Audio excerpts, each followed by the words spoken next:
നമസ്കാരം. Dhanush P S ടിപ്സിലേക്ക് എല്ലാവർക്കും സ്വാഗതം. 2025 നടന്ന സെക്യൂരിറ്റി ഗാർഡ് ഫോറസ്റ്റ് ഡ്രൈവർ തസ്തികയിലേക്ക് നടന്ന എക്സാമിൻ്റെ ഫൈനൽ ആൻസർ കീയാണ്. ഇനി വരാൻ പോകുന്ന പ്രിലിംസ് എക്സാമിന് വളരെയധികം മാതൃകയാക്കാവുന്ന ചോദ്യപേപ്പർ തന്നെയാണ്. വളരെ സിമ്പിളായ ക്വസ്റ്റ്യൻസാണ്. നമുക്ക് നോക്കാം. ഒന്നാമത്തെ ചോദ്യം, ആത്മവിദ്യാ സംഘം സ്ഥാപിച്ചത് ആരാണ്? ആത്മവിദ്യാ സംഘം സ്ഥാപിച്ചത് വാഗ്ഭടാനന്ദൻ. ആത്മവിദ്യാ സംഘം സ്ഥാപിച്ചത് വാഗ്ഭടാനന്ദൻ. കൊഴിഞ്ഞ ഇലകൾ ആരുടെ ആത്മകഥയാണ്? കൊഴിഞ്ഞ ഇലകൾ ജോസഫ് മുണ്ടശ്ശേരിയുടെ ആത്മകഥയാണ്. കൊഴിഞ്ഞ ഇലകൾ ആരുടെ ആത്മകഥയാണ്? ജോസഫ് മുണ്ടശ്ശേരി. ആന്ധ്രാപ്രദേശ് നൃത്തരൂപം ഏതാണ്? ആന്ധ്രാപ്രദേശിൻ്റെ നൃത്തരൂപം ഏതാണ്? ആൻസർ കുച്ചിപ്പുടി. ആദ്യമായി ജ്ഞാനപീഠ അവാർഡ് നേടിയ കേരളീയൻ ആരാണ്? ആദ്യമായി ജ്ഞാനപീഠ അവാർഡ് നേടിയ കേരളീയൻ ആരാണ്? ജി ശങ്കരക്കുറുപ്പ്. തിരുവിതാംകൂറിൽ ആദ്യത്തെ സ്റ്റേറ്റ് ട്രാൻസ്പോർട്ട് സർവീസ് ആരംഭിച്ചത് ആരാണ്? തിരുവിതാംകൂറിൽ ആദ്യത്തെ സ്റ്റേറ്റ് ട്രാൻസ്പോർട്ട് സർവീസ് ആരംഭിച്ചത് ആരാണ്? C P Ramaswami Iyer. Next ചോദ്യം, പഴശ്ശിരാജയെ കേരള സിംഹമെന്ന് വിശേഷിപ്പിച്ചത് ആരാണ്? Sardar K M Panikkar. Indian നവോത്ഥാനത്തിൻ്റെ പിതാവ് എന്നറിയപ്പെടുന്നത് ആരാണ്? രാജാറാം മോഹൻ റോയ്. ക്ഷേത്രപ്രവേശന വിളംബരം നടത്തിയ തിരുവിതാംകൂർ രാജാവ് ആരാണ്? ശ്രീ ചിത്തിര തിരുനാൾ. ബംഗാൾ വിഭജനം നടപ്പിലാക്കിയത് ആരാണ്? കഴ്സൺ പ്രഭു. വിമോചന സമരം നടന്നത് ആരുടെ നേതൃത്വത്തിലായിരുന്നു? മന്നത്ത് പത്മനാഭൻ. നാഷണൽ ഹൊറാൾഡ് എന്ന പത്രത്തിൻ്റെ സ്ഥാപകൻ ആരാണ്? ജവഹർലാൽ നെഹ്റു. ഇന്ത്യയുടെ വന്ധ്യവയോധികൻ എന്നറിയപ്പെടുന്നത് ആരാണ്? ദാദാഭായ് നവറോജി.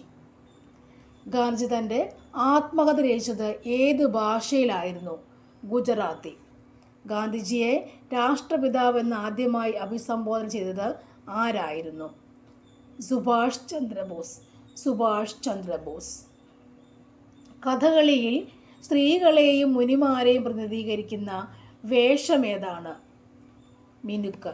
1950 മുതൽ ഭരണഘടനയിലെ സ്വത്തവകാശത്തെ പരിമിതപ്പെടുത്തുവാൻ നിരവധി നിയമങ്ങൾ ഉണ്ടാക്കിയിട്ടുണ്ട്. 1978 എത്രാമത്തെ ഭരണഘടനാ ഭേദഗതിയിലൂടെയാണ് സ്വത്തവകാശത്തെ മൗലിക അവകാശങ്ങളിൽ നിന്നും നീക്കം ചെയ്തത്? 44-ാം ഭേദഗതി.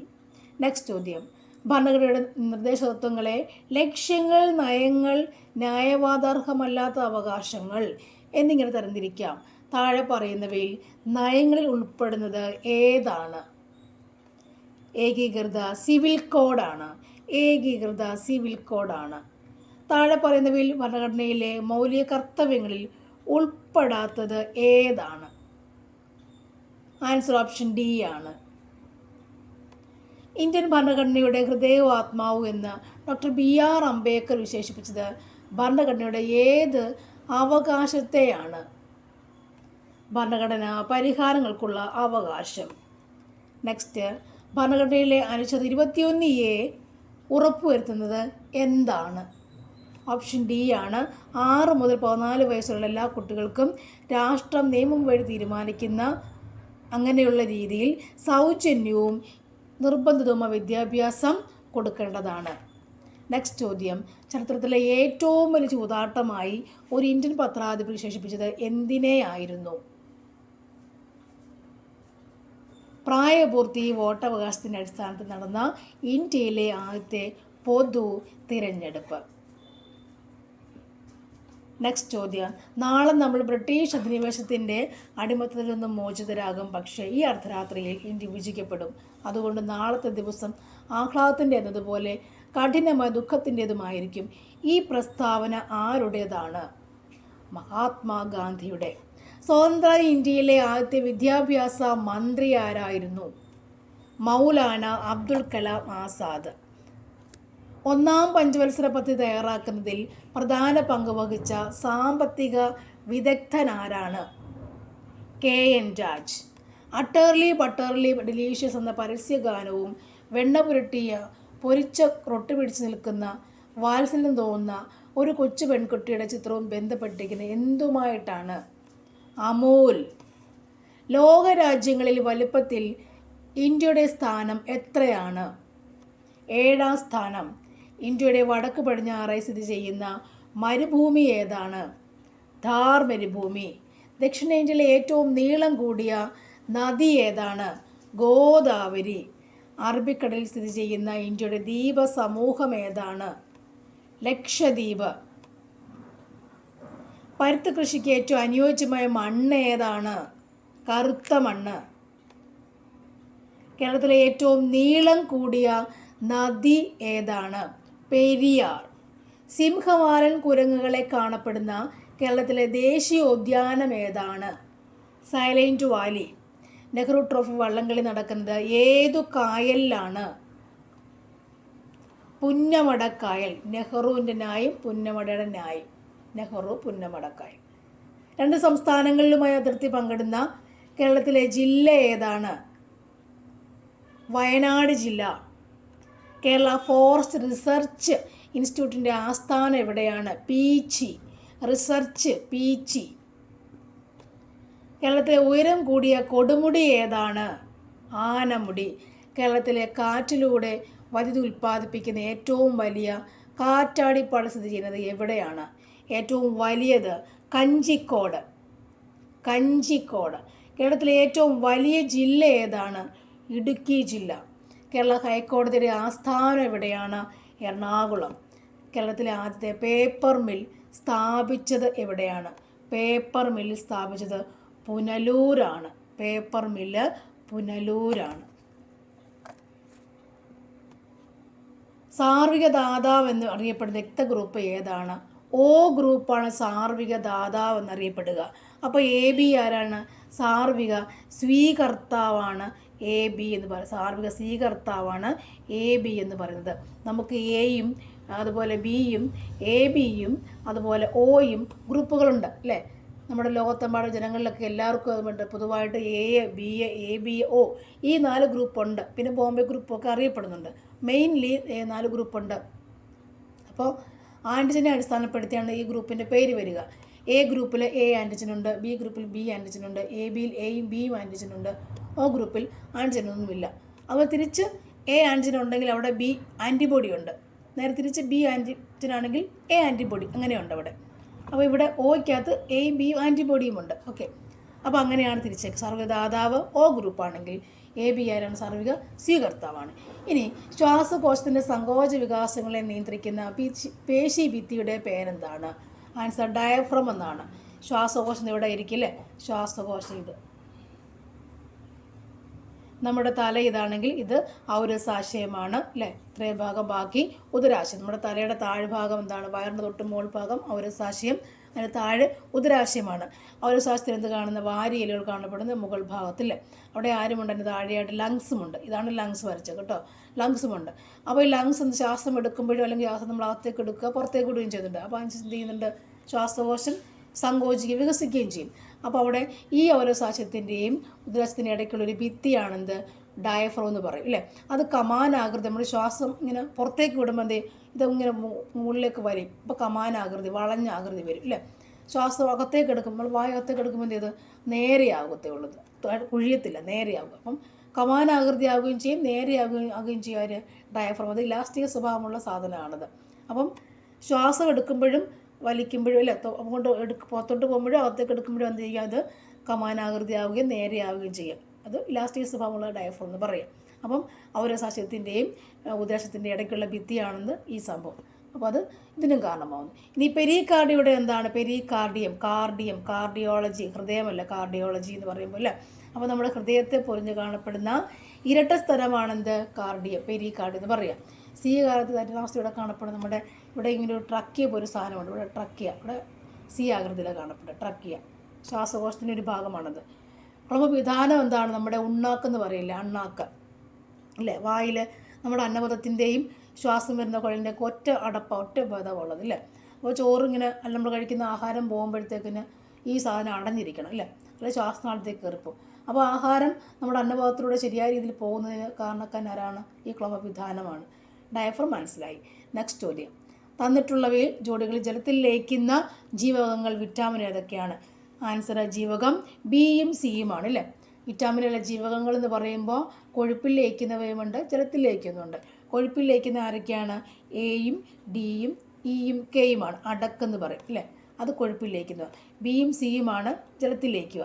ബി എന്ന് പറയുമ്പോൾ ബി കോംപ്ലക്സുകളുണ്ട്. B1 മുതൽ B12 വരെ ബി കോംപ്ലക്സ് വൈറ്റമിൻസ് ഉണ്ട്, സിയുമുണ്ട്.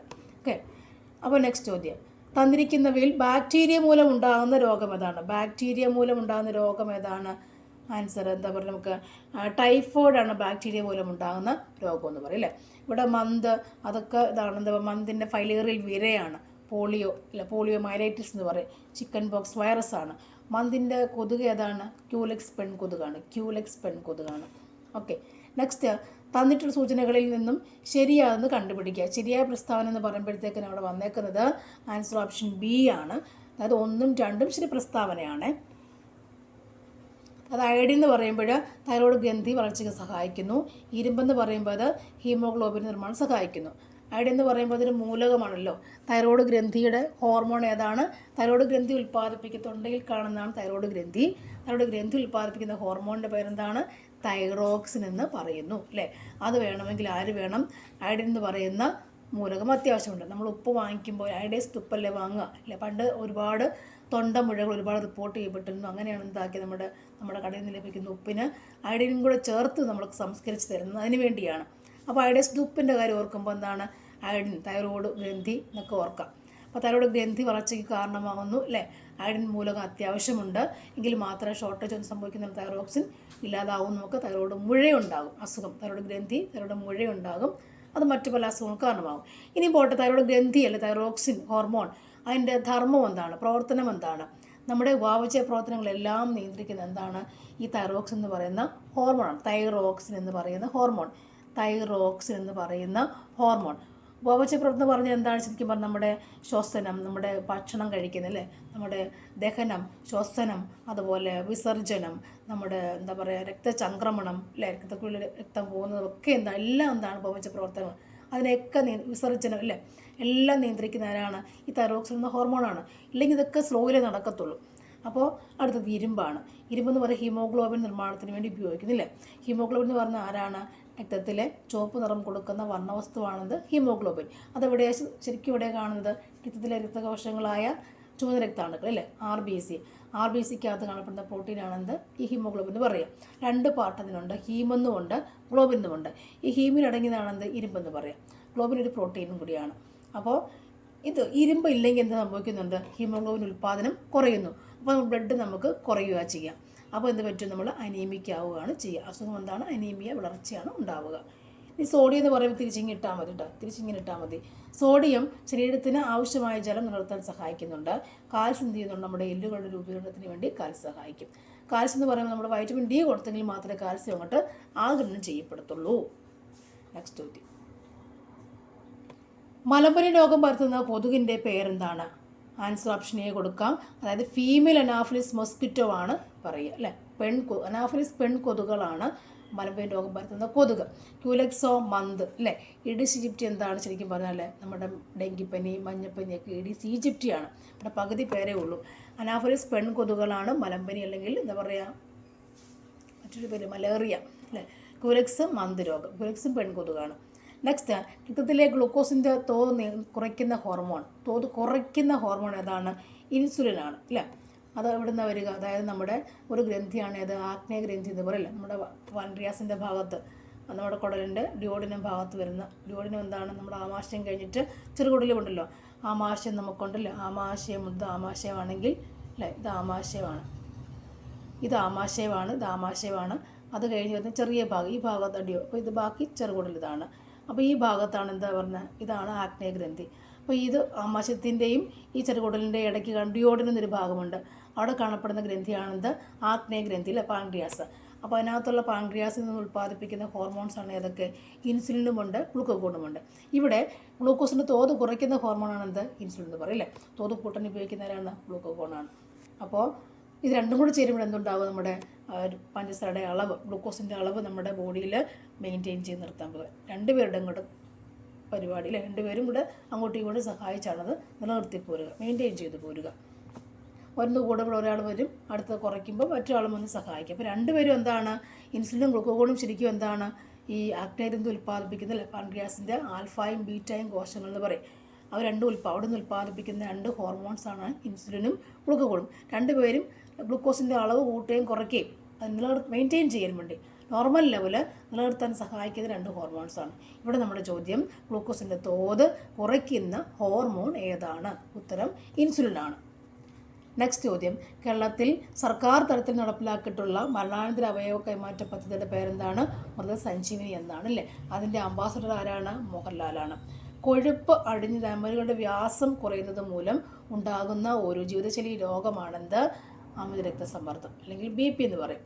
ധമനി എന്ന് പറഞ്ഞാൽ ശരിക്കും എന്താണ്? നമ്മുടെ രക്തം അല്ലേ, ശുദ്ധരക്തം ഒഴുകി പോകുന്ന ശുദ്ധരക്തം, ഓക്സിജൻ അടങ്ങിയ രക്തം ഒഴുകി പോകുന്ന രക്തക്കുഴലാണെന്ത്? ഈ ധമനി എന്ന് പറയുക. നമ്മുടെ ശ്വാസകോശത്തിൽ അല്ലെങ്കിൽ ഹൃദയത്തിൽ നിന്ന് പമ്പ് ചെയ്യപ്പെടുന്ന ശുദ്ധരക്തം അടങ്ങിയ രക്തക്കുഴലാണെന്ത്? ധമനി എന്ന് പറയുന്നത്. അപ്പോൾ അതിനകത്ത് കൊഴുപ്പടിഞ്ഞുള്ള അവസ്ഥ എന്തായിരിക്കണം? രക്തം പുറമ്പോട്ട് പോകുമോ? ഇല്ല. അപ്പോൾ പ്രഷർ ഉണ്ടാകുന്നു അല്ലേ. അതാണ് അമിത രക്തസമ്മർദ്ദം എന്ന് നമ്മൾ പറയുക അല്ലേ. ഇവിടെ കൊണ്ട് ഫിറ്റ് ചെയ്ത് കഴിഞ്ഞാൽ ബ്ലഡ് പോകുമ്പോൾ ശരിയായിട്ട് പോകത്തില്ല. അപ്പോൾ എന്താണ് പറയുക? ഇവിടെ പ്രഷർ ഉണ്ടാകും. അതാണെന്ത്? അമിത രക്തസമ്മർദ്ദം അല്ലെങ്കിൽ BP എന്ന് പറയുന്നത്. അപ്പോൾ അതാണ് നമ്മൾ ധാരാളം ഫാറ്റി ഫുഡ് കഴിക്കുന്നതുകൊണ്ട് നമുക്കെന്തുണ്ടാ? ഈ കൊഴുപ്പടിയുക അല്ലേ. അപ്പോൾ അതാണ് ജീവിതശൈലി രോഗമെന്ന് പറഞ്ഞേക്കുന്നത്. നെക്സ്റ്റ്, കേരള സർക്കാർ തുടക്കം കുറിച്ചിട്ടുള്ള അശ്വമേധം പദ്ധതി ഏത് രോഗം ബന്ധപ്പെട്ടിരിക്കുന്നു? ആൻസർ എന്താണ്? കുഷ്ഠരോഗമായി ബന്ധപ്പെട്ടിരിക്കുന്നു. വളരെ നല്ല ക്വസ്റ്റ്യൻസ്, അതിൽ 50 ക്വസ്റ്റ്യൻസ് ഉള്ള നല്ല ക്വസ്റ്റ്യൻസാണ്. നന്നായി പഠിച്ചു വെച്ചേക്കാം. Okay, thank you for watching. See you again. നിങ്ങളുടെ ലൈക്കുകളും കമൻറ്റുകളും ഒക്കെ പ്രതീക്ഷിക്കും. Thank you.